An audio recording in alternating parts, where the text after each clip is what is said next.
President Marcos Sr., the father of this current president, already said that before. 2 years, in 1970, so that's older than us, Admar.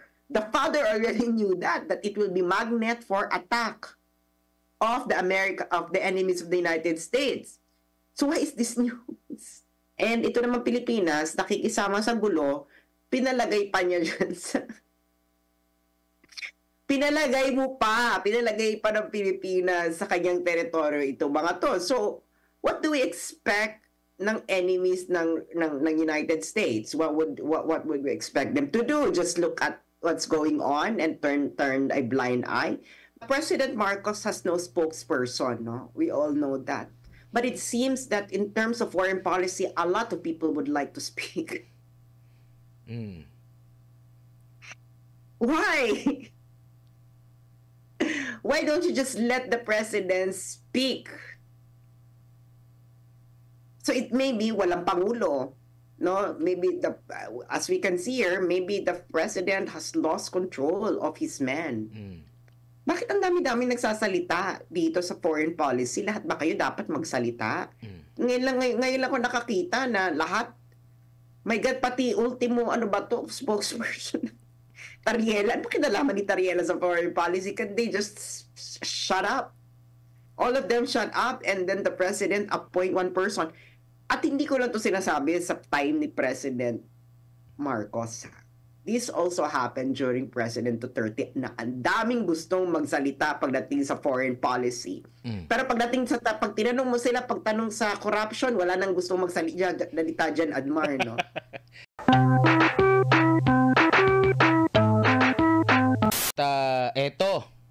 Way back November, nagkaroon na ng pahayag ang US Army ata or yung sa defense ng Amerika patungkol sa nakatakda nilang pagdi-deploy. Mababasa mo ito sa sa online din. Magdi-deploy yung mid-range missile. Tapos April, nung parang kinumpirma talaga nila na parte ito ng balikatan. Tapos meron na naman akong nabasa ngayon na nagko-confirm nito. Pero isosoli yata or aalisin dito September pa. Hindi ko lang alam kung anong meron sa September na kailangan ipatagal ng September. Anong masasabi mo rito? Kasi pumalag na ang China nito. Pumalag na rin recently itong Russia at maging siguro yung North Korea na kaibigan din ng Russia at China na kaaway din ng Estados Unidos. Siyempre, kung ano yung mas malapit sa kanila nakatutok kung meron mang missile, yun dun din nakatutok yung kanilang mga missile. Ano masasabi mo dito, Sas? Well, ang masasabi ko lang dito is expected na ganito ang mangyayari. I've been saying this since I started doing my blog in 2016. And I wished then that history would prove me wrong, but now it seems that it's getting closer to what I have been saying all along.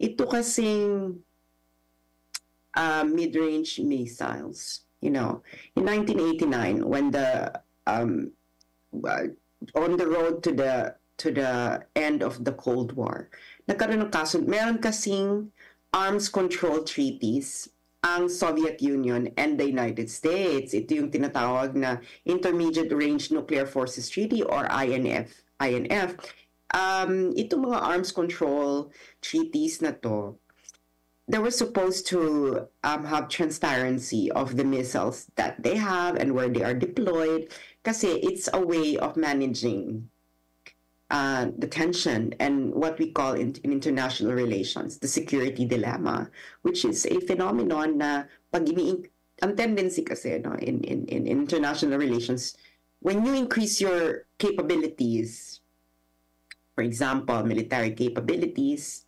and you think sa bansa mo you're increasing your security, other countries might not think that way. They might think that you're doing it for offensive reasons. So, itong arms control treaty, it is one way to manage that security dilemma phenomenon. Now, so nag-deploy sila dyan ng missiles, and if you're gonna read EDCA, it seems that they have full operational control ng mga military material there. And President Bongbong Marcos knows this because yan nga ang niraise niyang issue nung senador pa siya against EDCA. So this is not something new under the sun or something news for everyone following EDCA. And certainly this is not something news for President Marcos Jr. Now, so naglagay ka dyan, nag-deploy yung America ng intermediate missiles. Of course, yung mga ibang mga rivals ng United States, they would feel threatened. And lalo na, kasi yung INF Treaty, the Intermediate Range Nuclear Forces Treaty between the Soviet Union and the United States, it was actually canceled by Trump when he was president. So the treaty is no longer operational. Pero even then, hindi na kasi nagmamanufacture ng intermediate range missiles itong Russia, no, because of that treaty.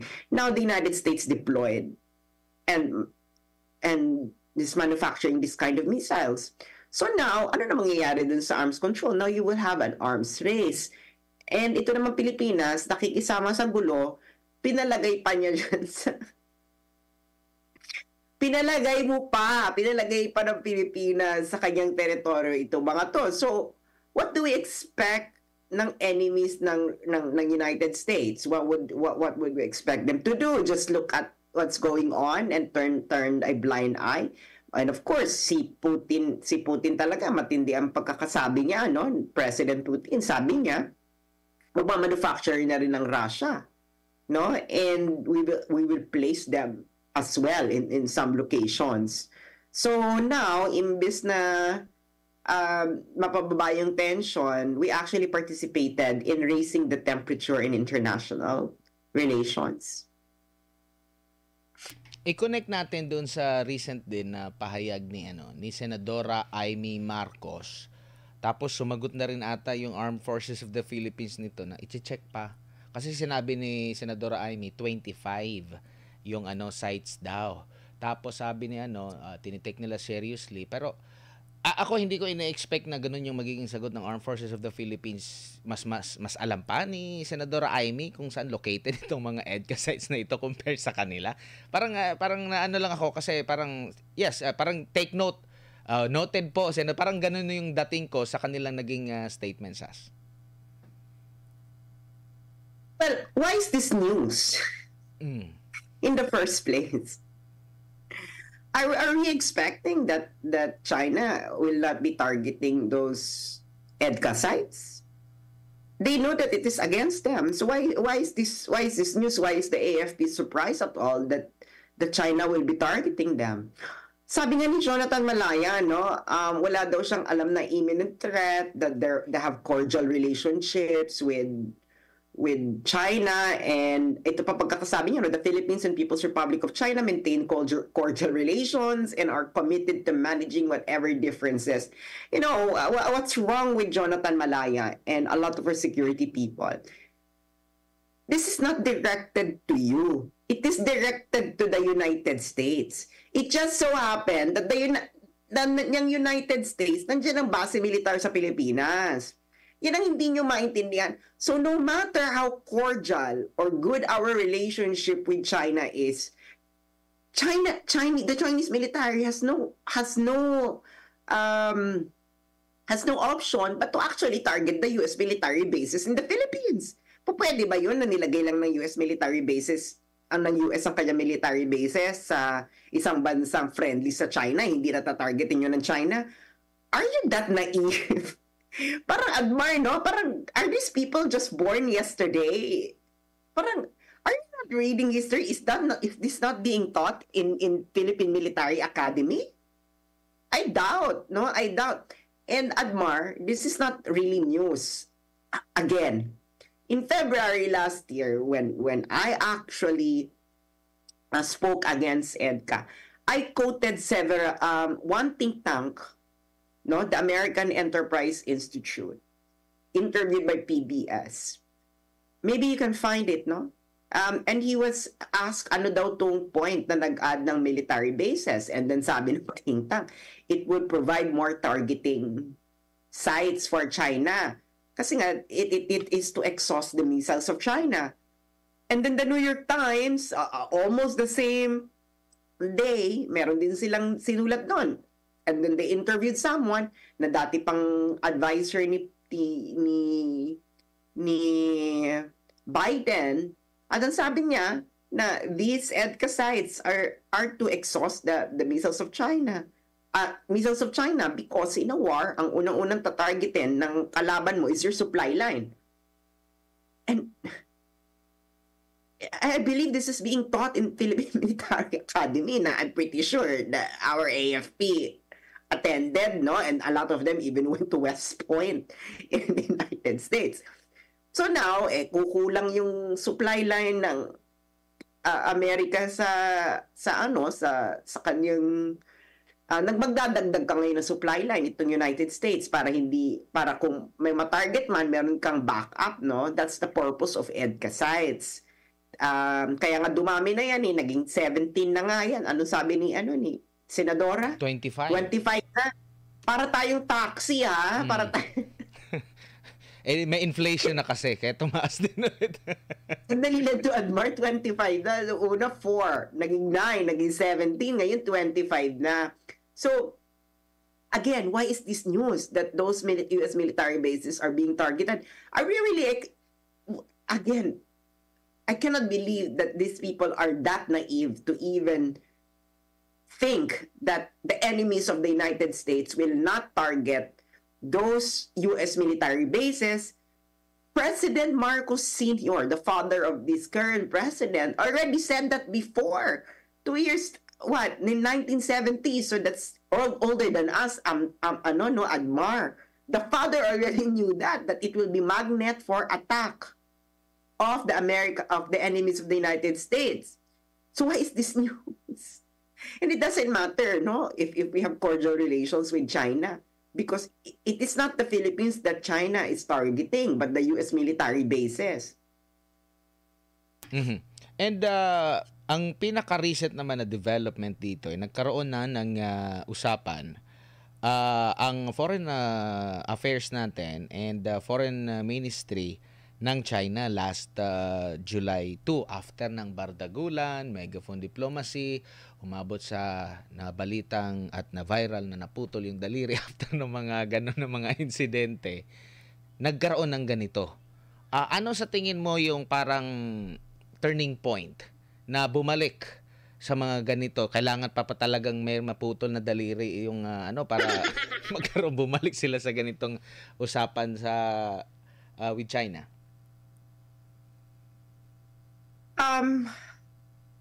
Well, they should have done this already before, no? What I've been saying since 2016. And now they're doing it now. For last year, they are disavowing diplomacy. They said diplomacy will not work. We just have to fight. And now they're doing it. So they don't really have any clear strategy. So what is the turning point? The turning point may be that the United States didn't come to the rescue. Tsaka nandun na rin yung yung parang nangyari din ito after ba ng Russia, yung parang warning na ba yun na ititigil nila yung moratorium? Maybe because Russia warned and maybe money from the United States has stopped flowing. And maybe money from the United States has stopped flowing to the pockets of some people, no? Pero, this is just the rational thing to do. Anyone who's not knowledgeable in international relations, and this is the rational thing to do given the situation. So, I think the real turning point here is that the more rational minds in the BBM administration has now taken over the teenagers in the PBM administration. So ginawa na ito, and I hopefully hindi lang ito pakitang tao. Dapat ito, Admar, this must be sustained dialogue, sustained meetings, sustained talks, and hindi yung magpapakita kayo ngayon, and this not just goes to the Philippines but also to China. This must be done with commitment and of course, the patience to carry out the fruits of these talks. Hindi yung magkakaroon lang ng gusot, babalik ka uli sa zero. Hindi yun tama. And may report naman ngayon kasi nagkaroon nga ng command conference itong si Pangulong Bongbong Marcos dyan sa Campa Aguinaldo. At nababanggit na naman itong kasabay nito, maganda ng usapan, meron na namang pahayag na sinasabi doon na yung China ay unti-unti nang pinapasok daw ang iba't ibang sektor sa Pilipinas. Who said that? Si General Browner ang kinukot nila dito. General Browner, where have you been living? Parang kagaya lang yan doon sa yung sa post mo na yung submarine na nasa sa ilalim. Ano sabi niya, ang China, iba't ibang sektor, pinapasok na ng China. Pinapasok What, are they na investing? Are they investing? Siguro What does he mean by that? Oo, ang dating ko nga, basa ko nga parang parang nang-i-espiya na ba, pinapasok na ba para makapasok yung kanilang propaganda. Ito naman si General Browner, my God, if the Chinese are investing, what's wrong with that? Now, with spying or whatever, do you really think, General Browner, with all honesty, that any country need to spy on the Philippines in order to destroy the country? Honestly, just me, I feel other countries are pitying us, no? Why do they need to send spies or whatever to destroy the country and to no secret? What secret the country has? What exactly? You know, Admar, no? These people has to be given real talk. Why exactly do you think other countries need to bring spies in order to know how to destroy you? We are already effectively destroying ourselves with our with how corrupt our officials are, and you really think that you need China to destroy you? You're already destroying. Look at the economy of the country. Look at the state of infrastructure. What else? What needs to be destroyed there? Look at the quality of toilets pa lang, no, Admar? Look at the quality of toilets in government offices. Ako, nakapunta ako ng government offices sa Pilipinas when I was there 2 years ago, no? My Lord Almighty, if you want to know the state of corruption in the Philippines and how rotten the government is, visit toilets and comfort rooms of government offices. From the legislative to executive, lahat, pati police offices, Coast Guard, etc. So let's be honest ourselves. Who is really destroying the country? It is the corruption, the corrupt officials. Tsaka, 'di ba, meron din pati yung si Mayor Alice Go. Pinaratangan na rin na pakawala ng China. 'di ba, ang alam natin, ang China, isa yan sa mga hiniling ng China sa Pilipinas na alisin na yung Pogo, yat ngayon meron ganitong issue, parang hindi nagtutugma. Ewan ko, iba na nga ang storya, di ba? Sabi na nila, human trafficking na, hindi na spy. Just choose one. Is it espionage or human trafficking? And this espionage, why are you, bakit ang tagal-tagal na ng hearing na to? You could have just deported the woman back to China if you really think that she's a spy.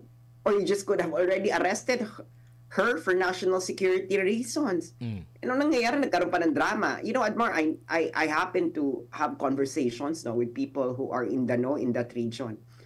And the story, why they're doing that to Alice Go, well, unang-una, there's no one innocent there. And number 2, it's not about spying. Number 3, baka hindi pa nagkakasundo sa presyo. Either lang doon or pwede na pampatay sa ibang mga issue. Yeah, hindi pa nagkakasundo sa mga presyo, no? This is like a mafia against another mafia. Pero and they're using the Senate in order to air this drama, no?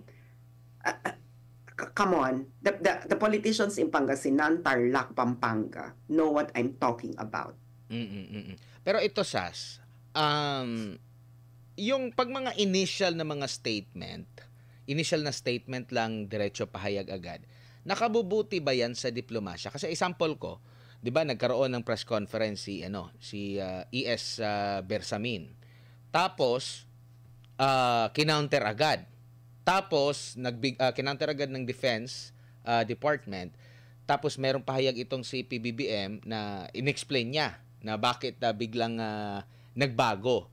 Makabubuti ba yan na parang after na bawi agad? Parang laban bawi agad ba? Kundi parang hindi nag-iisip na okay, ito yung stand natin, ito yung panindigan natin. Wag mo na siguro tayong maglabas ng statement ukol dito. At meron pang inconsistency rin na nangyari itong between sa dalawang tagapagsalita ng Philippine Coast Guard. Yung isa, dalawang tagapagsalita ng West Philippine Sea. Yung isa naman, yung tagapagsalita talaga ng Philippine Coast Guard. Mas mataas yung rango nito kaysa doon sa West Philippine Sea lang. Pero yun nga, ano bang masasabi mo rito? Well, President Marcos has no spokesperson, no? We all know that. But it seems that in terms of foreign policy, a lot of people would like to speak. Why? Why don't you just let the president speak? So it may be walang pangulo, no? Maybe as we can see here, maybe the president has lost control of his men.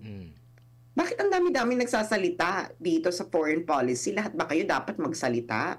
Ngayon lang ako nakakita na lahat, my God, pati ultimo, spokesperson.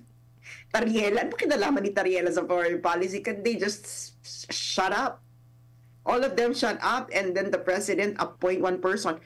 At hindi ko lang to sinasabi sa time ni President Marcos. This also happened during President Duterte na ang daming gustong magsalita pagdating sa foreign policy. Pero pagdating sa pag tinanong mo sila, pagtanong sa corruption, wala nang gustong magsalita dyan, Admar, no? Tama, tumpak. Paano ginawa ni Duterte noon, di ba? Sinabi niya, tumigil, parang sinabi niya wala nang magsasalita tungkol dun sa South China si Harry Roque lang. Kasi nga, paikot-ikot. Of course, this is not a good thing because you are showing to the world that you are you're the disorganized. Look at Vietnam, no? Mga other claimants dyan sa South China. Vietnam, China, Malaysia, and even the province of China na Taiwan. Do you hear them making any inconsistent pronouncements about their stand? Diyan, no. It's very consistent. At wala ka makikitang ganitong nagkakagulo na pati mismo Coast Guard ay nakikisali sa gulo. There's only one department for the Foreign Affairs, the Department of Foreign Affairs, and the President is the chief architect of the foreign policy. So it seems that he has not taken reign over his men, and that is not a good sign. It's a sign of weakness. Oo. Tsaka yung ginawa din ni Tariela kay Balilo. Si Balilo, 2-star general yan eh. Si Tariela parang kumbaga kernel lang ba yung ano niya, yung kanyang rango. Pero yung to the point na parang ino-oppose na niya, parang sa iba na ba siya naging tagapagsalita na, hindi na ino-observe. Ino-post na ba niya si Balilio? Di ba meron siyang ino-post yung sabi niya na napatanong siya nga ano ba yung ano natin dito kay sabi pa nga niya dito, what does he want now, to condemn China again, yung kagnay doon sa ano? Hindi si Tariela nagsalita na ba diyan? Wala pa akong na ano tungkol ayun dito. Na nga no. I know Balilio. He's actually knowledgeable in international law. And maalam yan. Kaya nga sabi ko, ba't hindi ito yung ginawang spokesperson dyan? Kasi alam niya mga teknikalidad, alam niya international law, and he is a real Coast Guard. Yung isa pala. I don't know, does he have, anong tawag dito? Yung sailing hours or navigation? Meron ba siyang navigation experience? Sailing experience? Ay, yun namamangka sa dalawang... Iba pala yan. Sailing ba? Kasi ito si Balillo, he is a real Coast Guard. At ito si Balillo, he has been there kahit paano ni Pinoy, nandyan na yan, di ba? Si Balillo, remember? Spokesperson. And nami ko to, Balillo is a very, very reasonable, Tama. well-grounded guy. Na, I have talked to him before. I visited the Coast Guard office before, no? I met Balillo and then we had exchanged views. I know him. He's very knowledgeable. He actually knows the South China Sea arbitration. He read it. And not just that, and other related international jurisprudence on maritime issues. So kaya itong si Balillo, alam niya yung sinasabi niya. And he is a very and we know where his heart is. Kasi matagal na itong nagsilbi sa Coast Guard. And Coast Guard talaga itong si Balillo. No? Talaga to? Manlalayag talaga ito si Balillo. And maybe napuno na to si Balillo kay Tariela. And could you blame Balillo? Pero bakit pa kasi nagkaroon ng for West Philippines? Actually, meron ding Philippine Navy for West Philippine Sea na spokesperson. Meron ding PCG for West Philippine Sea na spokesperson. Kaya, yun yun, meron pang defense na spokesperson, mismo, si Secretary Gibo. Meron pang National Security Council.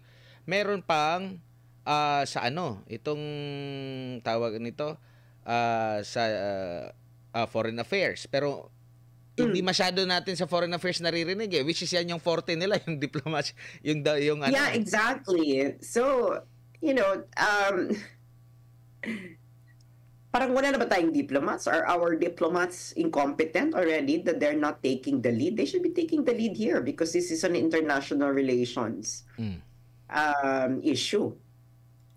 So, everyone should defer to the DFA because yan ang frontline ng ating ng bawat bansa sa kanilang relasyon sa ibang bansa. Diplomacy, the diplomatic arm. It's not the defense arm, it's a diplomatic arm. So dapat they should reclaim the rightful place in statecraft. Pero ngayon ang nangyayari iba-iba na. So there must be some rhyme or reason why they have this very chaotic system. Ang pinakabago ngayon, SAS, nagde-demand ang Armed Forces of the Philippines ng nasa 60 million na damages mula sa China dahil nga doon sa pagkasira ng mga equipment ng Philippine Navy natin, no? Na nagkaroon ng resupply mission last June 17. I-quote ko lang si General Browner dito. Sabi niya, sinira nila yung ating mga kagamitan. And then we estimated the cost of the damage 60 million pesos. So we are demanding that China pay 60 million pesos for the damage they caused during the incident. So sumulat na daw siya sa Defense Secretary para ma-forward sa Department of Foreign Affairs para i-reach out yung counterpart sa China.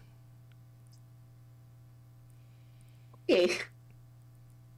Good luck. So anong strategy ni Browner if China wouldn't pay it? Yun lang. Makatutulong ba ito sa ongoing na mga usapan? Kasi may halimbawa itong issue na ito. Well, una-una, did sino ba nagplano niyang sabi ni Gibo na tactical operation? Sino ba yung nagplano ng tactical operation na yan? And didn't you foresee that this will happen? Come on. Kumbaga first time? Na you would have an encounter. So, yeah, well, Browner can demand whatever he wants to demand from China. Pero tanong ko kay Browner, anong gagawin mo if China wouldn't pay it? What's now your next move? O baka unprepared na naman to si Browner. So, you know what, Admar, no? There is a maxim or a principle in diplomacy. This is the wisdom of, the great IR scholars in the past and great diplomats. in diplomacy, do not put yourself in a position wherein you would lose face. Where you where there is no possibility for you to save face. So ngayon, pag nag-guess yun, that's how sophisticated diplomacy is. Now, do not put yourself in a situation where there is no way that you could save face. So now, you are adding one more reason for you to be humiliated. Or China would say, no. So what is your move? So, mapapahiya ka na naman kasi ang atapang tao ka, tapos hindi mo pala magagawa. The thing is, let's be realistic on what we can actually achieve and stick to it. Hindi ito ang daming fantasy ng mga kung sino-sino. Admire na gusto nilang ma-achieve na hindi naman po pwede. Not at this moment, not at this capability. And of course, no, not at the level of development of the Philippines. And dito sa issue sa ASEAN, parang naano na ba tayo? Na-separate na ba tayo sa ASEAN? Wala tayong naririnig na nakuha natin or ano ba ang magiging hakbang? Parang ano na tayo, solo flight na lang tayo kahit na meron ding mga bansa dyan sa ASEAN na claimants din dyan. So mas maganda, pag-isahin na lang ng ASEAN. Pero parang naging solo flight na ang Pilipinas dahil nga dito sa pagkampi. And take note, sa survey ng Publicus Asia, tumaas ang bilang ng mga nagsasabi from 51, naging 53% na ata ngayong second quarter na nagsasabi na dapat neutral tayo, hindi tayo pipili sa China and sa US. Neutral lang. Okay. Parang iba yung hakbang ngayon ng ating ito naman si Admiral, nagtataka ka pa. Diba, sa SW survey, pang ilan sa concern ng mga Pilipino on territorial disputes? Ilan lang ang yan ang issue sa buhay nila? 4%, diba? Parang 4%, wala pang 10%. Ano yung number one issue ng mga Pilipino? Inflation. Presyo, food security. Same din sa recent na pahayag. Ang nanguna sa pahayag last June na survey nila, inflation. Pangalawa yung krisis sa ekonomiya. Pangatlo yung korupsyon. Hinanap ko yung issue sa South China Sea, parang pangatlo sa pinakababa, nasa dulo. Di ba? Kaya nga, di ba, sabi ko nga kasi, pagdating sa foreign policy, maraming gusto magsalita. Pagdating sa korupsyon, wala nang gusto. Kita mo, mag-interview ka dyan, tanongin mo si Tariela, pwede po ba namin kayo makausap tungkol sa level po ng korupsyon? Bawal lang no comment. Baka mag-no comment, hindi ba? Hindi, bawal sa kanya yung no comment. Di ba sino ba nagbabantay ng mga coasts natin? Tama. Di ba diyan pumapasok ang mga pinagbabawal na S? Tama. May mga lumulutang-lutang na ngayon sa dagat, di ba? Atin to. Bakit wala nga doon, no? Wala masyadong person. Ba't wala masyadong spokes? Tama ka nga, no? Napansin ko rin. Kasi pag-usapan yung inflation, crisis sa economy, and corruption, hindi lang kulang lang ata ng spokesperson. Pero dito sa South China Sea, ang dami. Pero maraming... Di ba lahat na gusto magsalita pagdating sa South China Sea? Yung inflation pa lang, 100 million na mga Pilipino ang apektado niyan.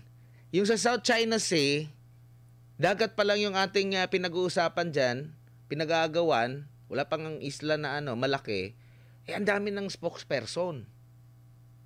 Baka may pera kasi sa Ito naman si Admire, tumbukin mo na. Kayo naman.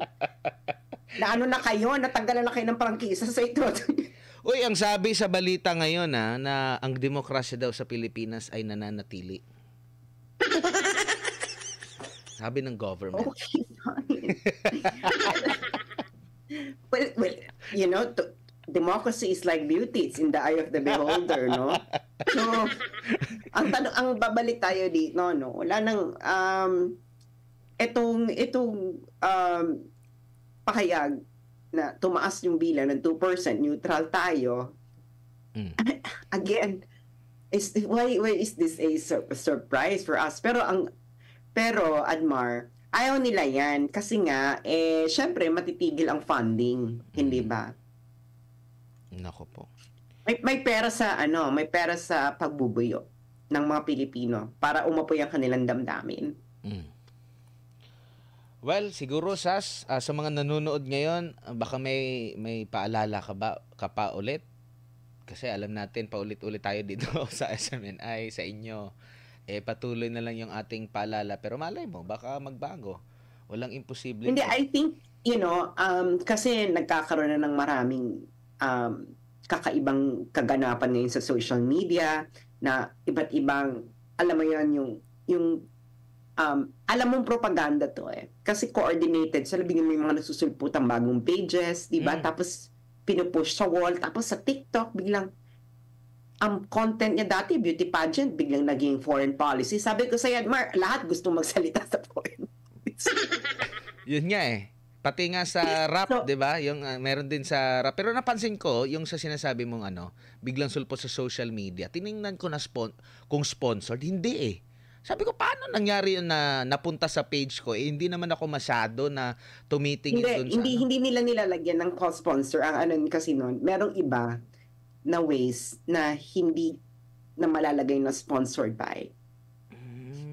Kasi sabi ko, paano? Na ipupush sa wall mo. So ngayon, ang nangyayari ngayon is, lalo na kami mga magulang na nakikinig sa akin, take charge of the education of your children. Nakipag-usap kayo sa kanila sa mga usaping bayan ngayon, especially na dito sa South China Sea, dahil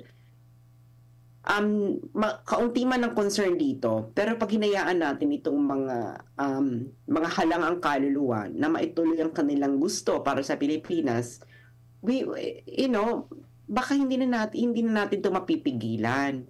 So, take charge of the education of your children and seryosohin natin ang ating pamahalaan. No? At kailangan wag tayong papayag na i-confuse nila sa mga pangyayari. Know your interests as a Filipino. And ito, Admar, sinabi ko to sa isang live stream ng isang vlogger. Sabi ko, sa mga Pilipino, tratuhin ninyo ang bansa bilang isang anak ninyo. At ang mga opisyalis nito ay parang isang anak ninyo. Diba? Ano bang ginagawa sa mga anak? Dinidisiplina. Itinutuwid. Inilalagay sa tama. Papayag ba kayo na ang inyong anak ay mapapariwara? Hindi. So, tingnan ninyo, maging magulang kayo ngayon sa ating bansa. Treat the Philippines as your child. Look where it is going. How do you see the Philippines 30 years from now with the kind of foreign policy it has? May nakikita ba kayong bright future? Do you see with the foreign policy na meron ng Pilipinas ngayon, do you see the Philippines hosting the Olympics in your lifetime? Or hosting World War III? Simple. Meron pa dito, Sas, bago ka lang kunin ko lang yung reaction mo dito kasi nabasa ko itong comment dito. Why not offer the entire Kalayaan group of island as EDCA base ng US? Diyan magkakabistuhan how far and how quick these ironclad commitments, and we have your back pronouncement from Washington. Kaya ba? Well, because it's not an internationally recognized territory of the Philippines. Oh, 'di ba? Sabi na rin niya ni Kissinger, 'di ba? That's why you cannot offer it. And the United States will not claim it because the United States has no stand on the sovereignty disputes. Kalawa, hindi lang naman tayong claimant sa Spratlys, no? Kalayaan, what we call Kalayaan Island Group. Nandiyan ang Taiwan, nandiyan ang mainland China, nandiyan ang Vietnam, nandiyan ang Malaysia. So what are you gonna give to the United States? Are you gonna give what others have occupied? Be realistic, people. You know the history of your country. Again, treat the country as your child. You should know what your child is doing. And you should be supervising it, hindi ba? So maging magulang kayo sa ating bansa.